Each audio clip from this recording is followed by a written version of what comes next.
ఇస్తామే మీ పేర్లు రాసుకున్నామని లిస్టు రాసిండు. మేము ఇప్పుడు లిస్టులో రాసిందని మేము వచ్చినాం. వచ్చిన తర్వాత ఇప్పుడు ఏమంటారు అంటే ఇక్కడ కొంతమంది ఆధార్ కార్డు పెట్టారు. ఇప్పుడు ఇట్లా కాదు, మొత్తం వీణాకర్ రాని వీణాకర్ లైన్ పెట్టుకుని అక్కడ టోకన్ ఇస్తామని అంటే మీరు మా పేర్లు అయితే లిస్టులో రాసుకున్నారు కదా, ఆ లిస్టు అయిపోయిన తర్వాత మళ్ళీ మిగతా వాళ్ళు లిస్ట్ ఇయ్యి. మొన్న ఇచ్చిన వాళ్ళు మళ్ళీ దాని ఆధార్ కార్డు పెట్టే డబుల్ వస్తాయి కదా, మీరే రాసుకున్నారు ఆ మంచి ఆలోచన చేసి. ఇప్పుడు మళ్ళా వాళ్ళు ఇచ్చిన తర్వాత మిగతా ఆధార్ కార్డు మళ్ళీ రోజు ఇచ్చేయాలి. మేమేమో ఇబ్బంది పెట్టాలి, మీరు విడిచినట్టే మేము వస్తామండి అంటున్నాం. చైర్మన్ ఏమంటుండే వీణాకర్ రాని అంటున్నట.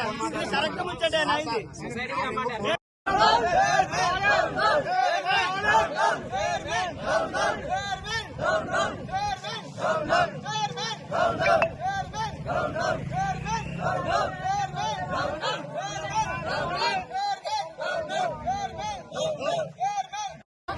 అలా రైతులు ఈ రోజు యూరియా గురించి చాలా ఇబ్బంది పడి ఎంత అంతే అంత చాలా ఇబ్బంది పడతారు.